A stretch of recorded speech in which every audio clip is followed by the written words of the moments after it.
10 en punto de la mañana y seguimos como nos gusta hacer, pasando de tema en tema. En este caso vamos a hablar de espacios que tienen que ver con la enseñanza-aprendizaje, espacios que son los fundamentales para el funcionamiento de las sociedades, de los vínculos. Y bueno, y estamos acostumbrados a pensar a la escuela o al instituto educativo como el lugar al que los estudiantes van a aprender.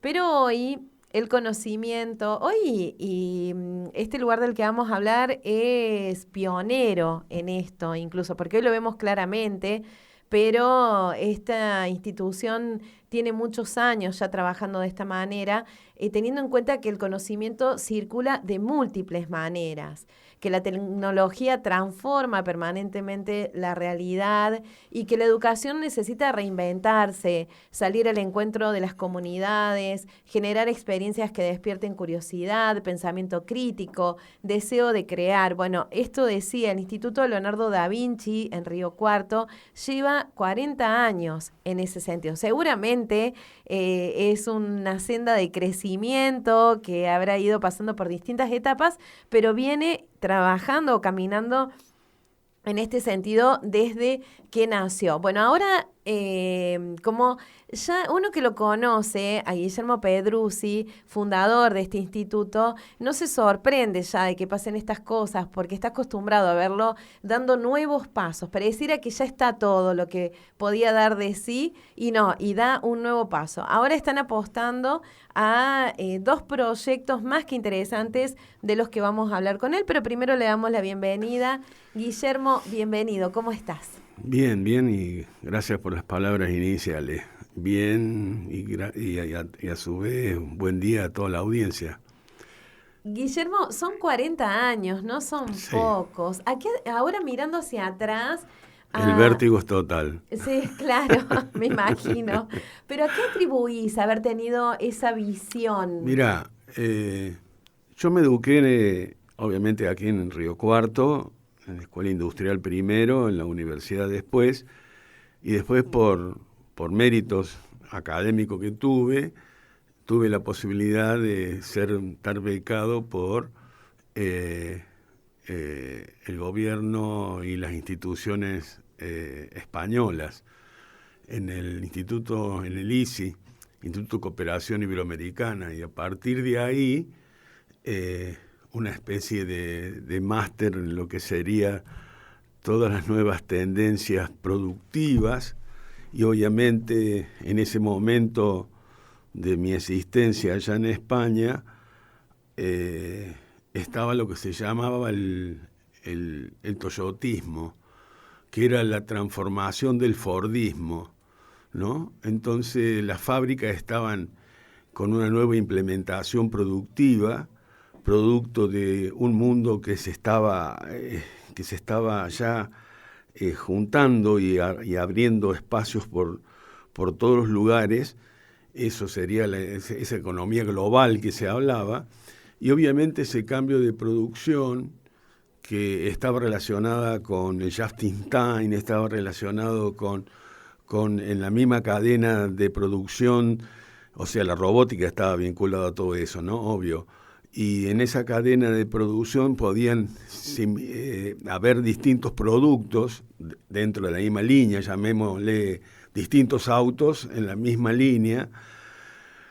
Y cuando yo visualicé todo eso y dentro del instituto donde yo estaba militando, que era una especie de instituto del CONICET de acá de Argentina, era del Consejo Superior de Investigaciones Científicas de España, claro, visualizaba una instancia tan superadora en la educación, que digo yo, y yo estoy en esa sombra de país, que en ese momento estábamos en plena dictadura.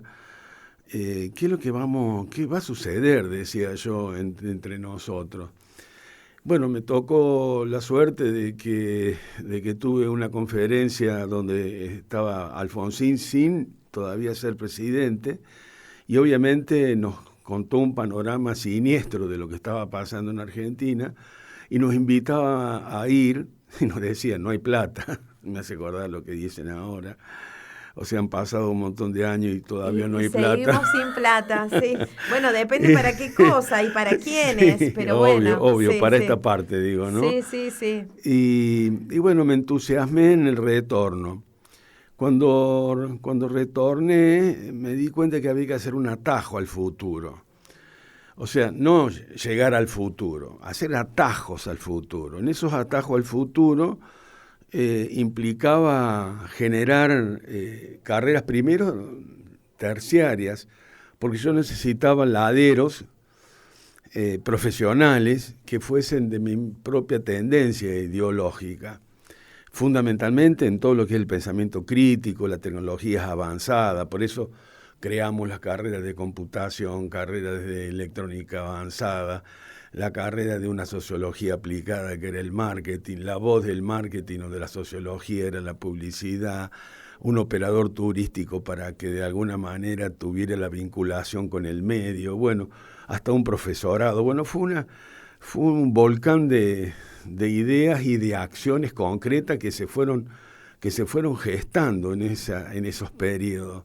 Te estoy haciendo una historia rápida, ¿no? Sí, claro. Con todo el dolor que eso representó para mi mente, mi cuerpo y la de que me acompañaban, porque realmente fue un desafío de una odisea. Ahora Sí. esta famosa la odisea fue la odisea.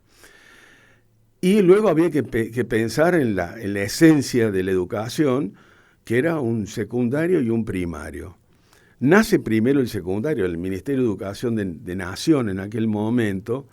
¿Cómo va a empezar con el secundario? Bueno, porque es la forma en que yo veía la trayectoria del conocimiento que bajaba del terciario al secundario y del secundario luego bajaría al primario. Ese fue el camino. Obviamente que, te digo que fueron 2 o 3 momentos durísimos. Y en este momento estamos pasando también otro momento duro. Pero nunca claudicamos. Y digo claudicamos porque mis docentes me acompañaban en el dolor que a veces representa generar un movimiento educativo en donde sea diferente. Porque la cuestión es que buscábamos una pauta diferente. Yo todavía recuerdo cuando fui al Ministerio de Educación de Nación y hablaba de colegios que fueran humanistas y tecnológicos. Me miraban con cara de ¿cómo? Claro, ¿Cómo es eso no... Son incompatibles, claro. me dice. Yo me acuerdo Saloña, me parece que fue, que me enfrentó y me dice, no entiendo lo que usted busca. Claro, yo soy ingeniero. O sea que teóricamente debo ser medio burrazo en lo social, ¿no es cierto? Nuestra cabeza está llena de fórmulas, números y cuando andamos por ahí vamos viendo estructuras para ver si se rompen o no se rompen. Pero la respuesta fue contundente, medio que se rió, porque yo, cuando me dijo eso, yo le pregunto... porque había habido una discusión porque en el Concilio de Trento se había dividido las ciencias sociales y las ciencias de ingeniería o son ciencias duras. Entonces se sigue todavía se sigue bajo esa tendencia divisoria. Entonces yo le dije, lo que pasa es que yo no estoy en el Concilio de Trento, no lo reconozco. Para mí la ciencia era lo que estaba antes del Concilio de Trento, porque la Iglesia, ¿por qué divide eso? Porque obviamente las ciencias exactas condicionaban bastante al pensamiento místico. Le quitaban poder. Claro, era una forma de... Entonces me pregunta, y yo le digo, le voy a contestar de la siguiente forma, digo, Leonardo da Vinci, ¿para usted qué era? Porque entonces, parate, me dice, ¿pero ustedes qué son? Los lobos al cuidado de los corderos. Los lobos somos los tecnológicos y los corderos eran los de ciencias sociales, que para mí al revés, pero no importa. Entonces yo le digo, bueno, ¿quién es el lobo y quién es el cordero primero? Ustedes son los lobos, me dice. Y yo le digo, bueno, una pregunta va. Leonardo da Vinci, ¿era lobo o cordero? Entonces la agarré ahí, me mira, sonríe, y dice, bueno, te voy a seguir. Te voy a seguir hasta dónde vas a llegar. Ay, qué genial, claro, claro. Te voy a seguir. Bueno, está bien, y nos autorizó a la creación del instituto. Realmente en la SNEP de Buenos Aires, allá de la capital, era un lujo estar entre todos los pensadores así, y el debate de aquellos momentos ideológicos que eran fantásticos. Así nace en los 40 años un resumen así voraz de lo que fuimos haciendo. Y luego que estaba el secundario hecho, pensamos en los chiquititos, y hoy, o sería la primaria, después el ciclo, los iniciales de sala de 5, sala de 4, y estamos con toda la intención, no sé, porque para hacer la sala de 3. Lo que pasa es que ya la gente no tiene hijos, entonces empieza a reducirse. Bueno, es que el mundo sigue cambiando y está tomando caminos pero, que uno nunca también imaginaba. Nosotros pensamos, si se da, se da, si no se da, no se da, qué sé yo. Hemos tenido tantas dificultades en las cuestiones, que una dificultad más tampoco nos va a sorprender. No, y está claro que en estos 40 años se sobrevive haciendo frente a dificultades y con equipo, que es lo que dijiste recién. Sí. ¿No? Eso es lo interesante. Y sí, hay en mi cabeza y en la de otros compañeros, funciona hace bastante tiempo un modelo que todavía no lo hemos podido consolidar. Es difícil porque el tema siempre está en lo que dijo Alfonsín en aquel momento, no hay plata. En educación, todo el dinero que vos les puedas poner es poco. Y lamentablemente los estados en general es lo que más se fijan en dar la posibilidad de darle. Nosotros, por ejemplo, no podemos tener un crédito para construir, por ejemplo. No porque son un colegio. ¿Qué vamos a hacer? Si no nos pagan, ¿a quién le vamos a sacar las cosas? Entonces no hay crédito para los colegios, muy difícil. Entonces yo dije, bueno, no les interesa, obviamente. Fíjate que no les interesa al Estado esto. Yo hace que estoy ahí en el campus nuestro, año 2010. Todos los intendentes que pasaron me prometieron las cloacas, no tengo. O sea que tuve que idear un sistema para tener cloaca para 400 chicos que hacen pi y caca todos los días. No tenemos gas, o sea que tuvimos que optimizar nuestro cerebro para utilizarlo al gas, obviamente, que nos sale como más de 1 millón por semana, y a su vez hacer estufas que le hicimos nosotros, que son de neto corte ecológico y con un rendimiento térmico impresionante, que es a pellet, y las tuvimos que fabricar nosotros para reducir los costos, no solo de construcción, sino operativo. Y ahí empieza a visualizarse un fenómeno que yo estoy viendo. O sea que no tenemos pavimento. En ningún momento se les ocurrió cuando se hizo el pavimento de la avenida Sabatini, le digo, tírenme toda la porquería y que quede asentado el camino. Tampoco. No le interesa. Ni a la empresa. Hay un abandono, por decir así, y no por mí, sino yo lo veo en los demás colegios también, y esto lo hablo corporativamente. Recién ahora estuvieron pintando algunos colegios que ya se caían a pedazos, que no tendría que haber pasado. Sarmiento, por eso a veces lo critica el Sarmiento, pero cuando yo lo leo a Sarmiento, que cuando se sentó en la mesa, que cuando ganó las elecciones, llamó a todos hizo el primer censo, lo hizo él. Cuando detecta que él, a ver las cifras se me van, pero creo que solamente el 17% de la población era alfabeta. El resto no sabía ni leer ni escribir. Cuando se detecta eso, dice Sarmiento, esto es un horror. Llama a todos los ministros y les dice, vengan para acá. Todas las obras que van a hacer a partir de ahora van a ser pensadas para las escuelas. Las escuelas que vamos a hacer tienen que ser palacios, para que el que entre ahí va a tener la sensación de ser casi un duque. Y cuando salga, que se sienta rey. Esa vinculación de lo estético con el conocimiento me pareció como un concepto maravilloso de Sarmiento y todo lo que hizo con relación a la educación y a la ciencia. Después hay otras cosas que son abominables, pero ahí está la clave.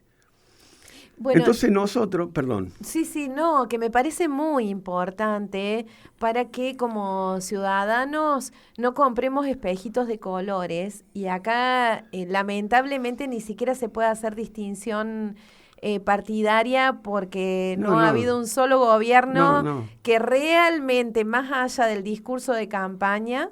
Sí, todos hablan, sí. Claro, pero bueno, no hay que comprar eso porque... realmente en los hechos se ve que nadie está apostando por un pueblo que crezca en espíritu crítico, que eso es precisamente lo que no les conviene. Y no conviene al poder eso. No le conviene. Y una de las cosas más interesantes que se nos fue ocurriendo, porque siempre nosotros estamos haciendo cosas, siempre, sí.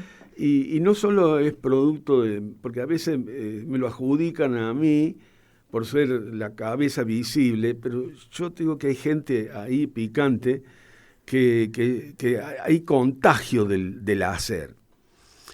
Y fue sucediendo hace ya varios años, 5 o 6 años atrás, un concepto que fui pensando, que me inspiró en parte en los comienzos del Instituto Di Tella y de la fábrica Philips.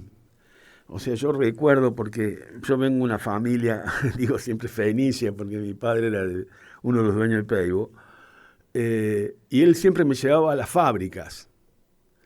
Y cuando me llevó a la Philips una vez, el holandés que estaba al frente de esa empresa contó un poco la historia de cómo Philips se hizo importante porque generó su propia escuela en la fábrica, porque no había operarios.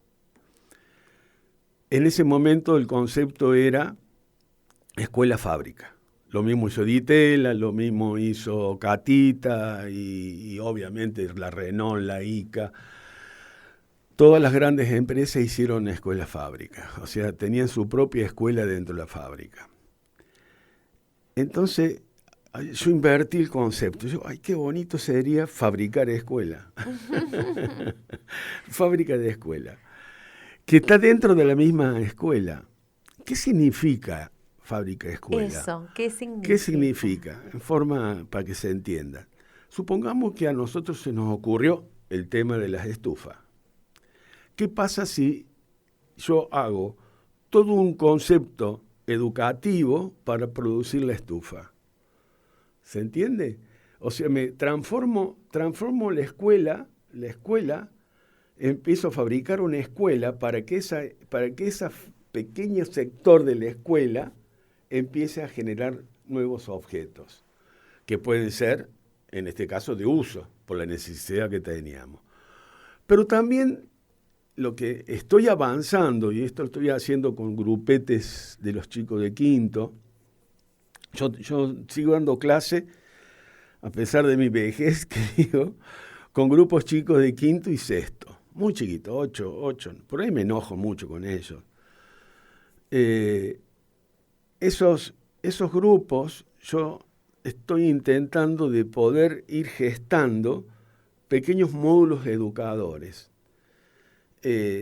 Vamos a estar pensando, por ejemplo, cómo podemos enseñar la electrónica o la electricidad a un automotor. Hagamos módulos de comprensión. Pero se me ocurrió a su vez, porque vengo hace mucho tiempo trabajando, incluso con un gran amigo, hago un pequeño paréntesis, un gran amigo que era Eduardo Haberbusch, que era un capo en en tecnología, escribió más de 70 libros, fue uno de los que diseñó la Caixa de Barcelona y yo estuve participando en algunas cuestiones que ellos necesitaban. Y con Eduardo pensamos, porque uno de los viajes antropológicos que yo sé tener de vacaciones, yo voy a ver escuelas, voy a ver museos, voy a ver esas cuestiones. Graciela se me enoja porque a ella le gustaría estar en el playa. Pero... Claro, y bueno. No, pero voy también. Pero uno de los viajes que hice fue ir a todos los centros interactivos en ciencia y tecnología de Europa, de México, de los países, de las ciudades, perdón, que están dentro de los 200.000 habitantes, o sea, ergo como parecido si fuera a Río Cuarto. Y todas tienen centro interactivo en ciencia y tecnología, que son lugares bellísimos, bellísimos. Acá en Argentina existen, en Buenos Aires, el Abremate, el Prohibido No Tocar, o sea, hay algunos, en Córdoba tienen el Barrilete, hay distintas organizaciones en esas ciudades grandes. Y a mí se me ocurrió en su momento, año 2004, mirá vos cuánto tiempo ha pasado, de armar un tren del conocimiento, se llamaba. Incluso pensábamos de poder utilizar vagones que fueran con ciencia hasta Villa María y volvieran, una cosa así. Se presentó al FONTAR, se dio la posibilidad de conseguir crédito y bueno, después los intendentes no quisieron. No quisieron, porque decían que iban a endeudar la ciudad en $1 millón, porque nos daban 10 años de gracia para no pagar, para pagar después decían a los 10 años, cuando en 10 años ya lo tenía amortizado. Yo estaba en el Museo de Papalote de México, y por ejemplo decía, esta semana Dimbo, ¿no? Sí, va a subvencionar 20.000 chicos. La entrada de 20.000 chicos estaba organizada por Dimbo, durante una semana, un mes, no sé cómo era. O sea que poder ahí vincularse con la empresa, que es lo que yo estoy buscando ahora, empezar a vincularme con empresas para ver si podemos llegar a soluciones de esta característica y asociarnos en estas vanguardias que modifiquen el carácter de la ciudad. A ver, porque en esos centros interactivos en ciencia está todo el área de educación, sobre todo educación en lo que sería las nuevas tendencias, en las nuevas tecnologías, en las nuevas interpretaciones sociales. Por ejemplo, la IA y todo eso. Yo me llevé a mis nietas Papalote, justamente las tengo acá, son de Buenos Aires, a descubrir cuál de los alimentos tiene mejor vitamina C de las que comemos, como por ejemplo el tomate, el pimiento, la zanahoria, el qué sé yo, el qué sé cuánto. Sí, frutilla. No, ya te puedo hacer que no se olvidaron nunca más por Claro. haber estado en ese vínculo pedagógico como centro interactivo. Y Guillermo, ¿y cómo lo estás pensando acá en Río Cuarto? Yo lo presenté ya varias veces, hablé varias veces para ver si no se puede utilizar el Palacio de Justicia, digo, ese sería el lugar justo. Sería ideal. Bueno, pero obviamente yo estoy ya de medio disolucionado de todo esto. Pero como hay un dicho que Mahoma, la montaña no vino, no fue a Mahoma. Pero Mahoma va a la montaña, me parece que es no algo me acuerdo así. nunca. Si Pero Mahoma, sí. no era así, Mahoma no va a la montaña. No No, me si acuerdo. la montaña no viene a Mahoma va a la montaña. Entonces, hace ya 4 años más o menos, 5, a ver cuánto. Yo tuve un camión, un Unimog, que también tiene una historia muy bonita de Villa Mercedes. Habíamos salvado a uno de los chicos de la maldad del sistema, y un tío me regala un Unimog todo desarmado, hecho pelota, ¿viste? Me dice, lo único que lo puede poner a la vida sos vos, te lo regalo. Me lo regalo. Trajimos en un tráiler todo desarmado. No sé los años que llevó ir armándolo, con distintas promociones de chicos que fueron circulando por mi taller. Se puede decir que hoy está perfecto. Entonces dije, hagamos un centro interactivo móvil. Claro. que con pequeñas cosas, o sea, que salgamos una semana con algo, otra semana con otra cosa, ir a una plaza, ir a otra plaza, hacer un movimiento de provocación a la inteligencia. Creo que es un poco ahí. Y lo primero que se me ocurrió, porque soy adicto a las palabras, y sobre todo si son de mi mentor, que es don Leonardo. Entonces las chicas de sexto, que antes estaban en quinto, desarrollaron unas 6 pancartas interesantes que van colgadas en el... Y bueno, vamos a salir seguramente a corto plazo con palabras a la calle. Y tratar de meternos en una plaza y recolectar palabras en desuso, palabras futuras, palabras que vibran. O sea, y una cajita, regálame palabras o te regalo palabras, ¿viste? Porque eso también es parte del centro interactivo, ¿no? De buscarle la forma de construir a partir de pequeñas fábricas escuelas de palabras. ¡Qué maravilla! ¡Qué maravilla! ¿Viste? Porque la palabra crea. Claro, además. aparte la palabra es... Lo que se nombra es lo que existe, si claro, no, no existe. Y hay palabras que son maravillosas, Ay, ¿no? sí. En el Feria de la Ciencia, lástima que nos tocó un día complicado, mucha lluvia, más frío.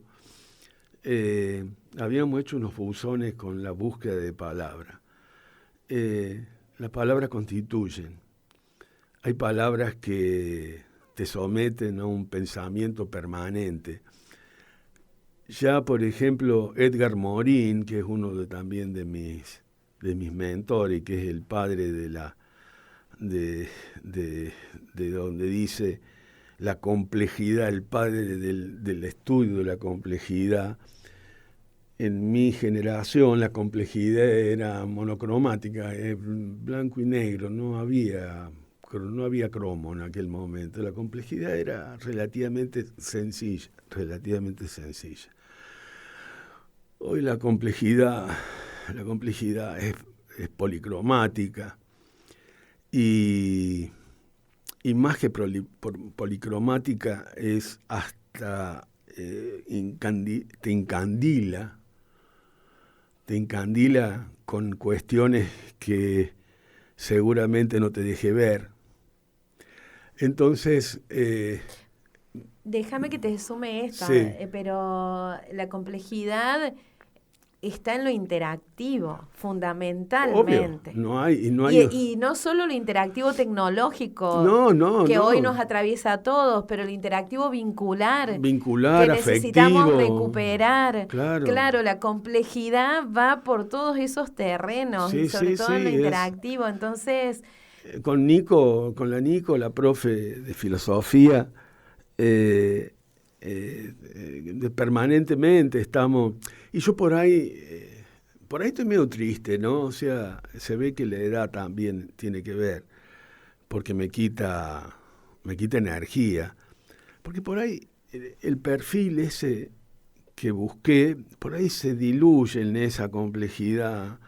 Por ahí, con la Nico estábamos discutiendo el otro día, pues digo, hay que avanzar sobre los clásicos de vuelta, darle porque una de las cosas que a mí me inspiró todo esto fue cuando dije que el atajo al futuro, ¿cómo es? Y con una cultura greco, romana, cristiana, latina, con todo lo que esa complejidad tiene, porque si yo hablo de algo tan simple, Boca Juniors o River Plate, los dos son Boca Juniors, River Plate, del Olimpo, vienen del Olimpo, vienen de Grecia. Entonces, no estar con los griegos sería no saber quiénes somos, de dónde venimos. Entonces, no, pero vos sos latino, ¿qué te hace? No, yo soy latino, pero de este origen greco, romano, el derecho. Hoy un chico que va a estudiar abogacía tiene que estudiar el derecho romano, cristiano, los valores del cristianismo, del judaísmo, es la esencia y se ha perdido. Y no que yo sea un mojigato.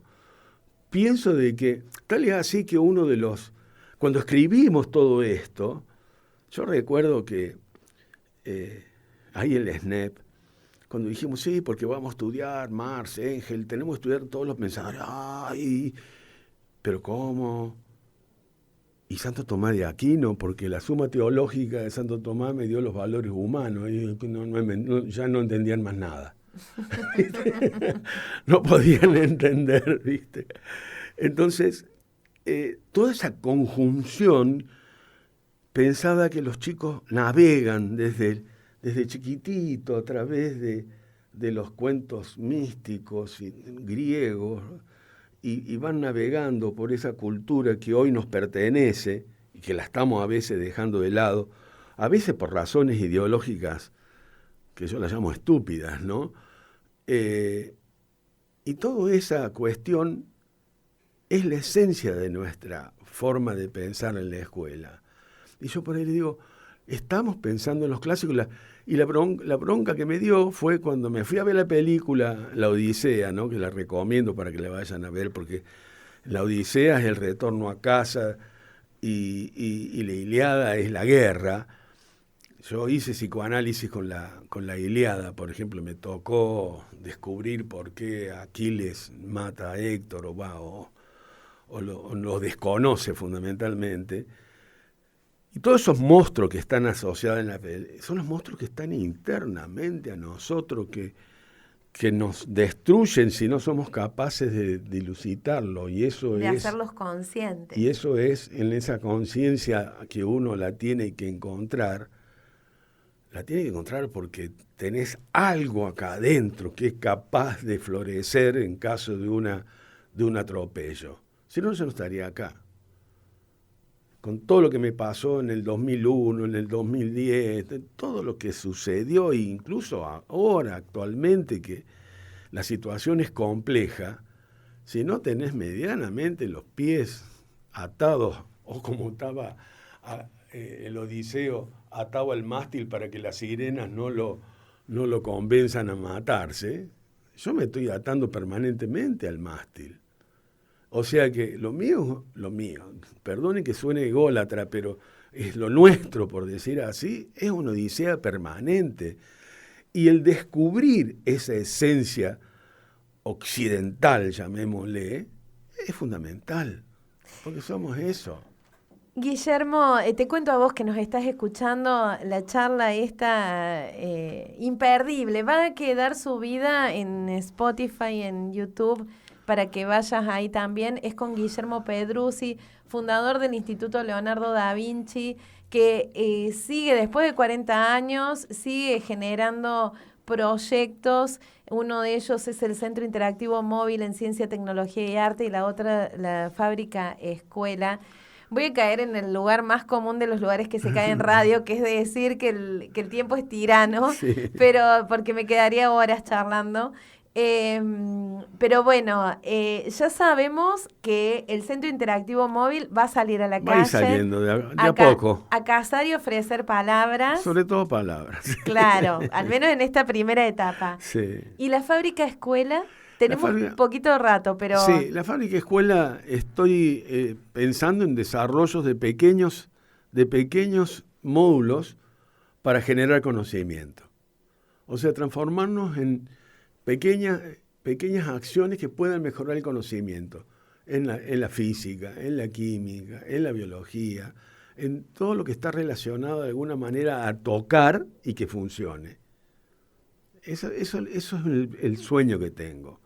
De decir, bueno, tengo 10 de esos, salgo a la calle con 10. ¿Por qué pasar un imán por un cable produce corriente eléctrica? ¿Dónde está el señor Lenz? Lenz es el físico que descubre eso. Encontrarme con los distintos, o con Faraday o con Ohm, cambiando el grosor de un cable, vas a ver una aguja que va a moverse más o menos la corriente. ¿Y eso quién lo descubre?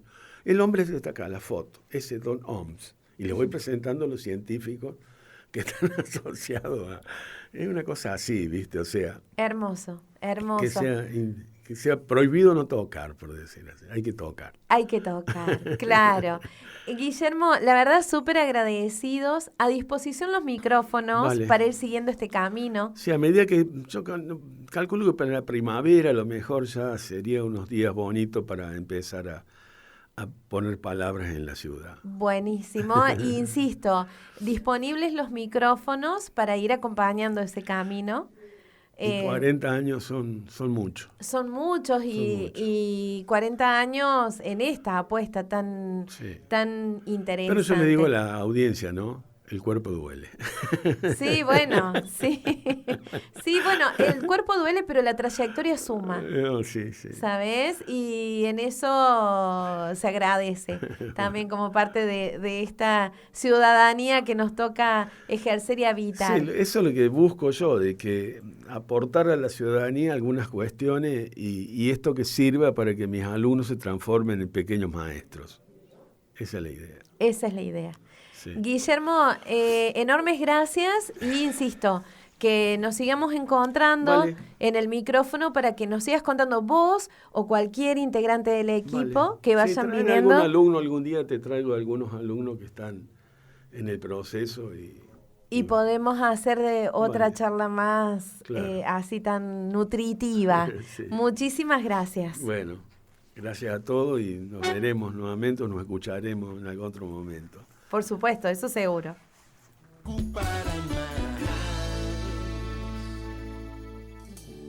A veces pienso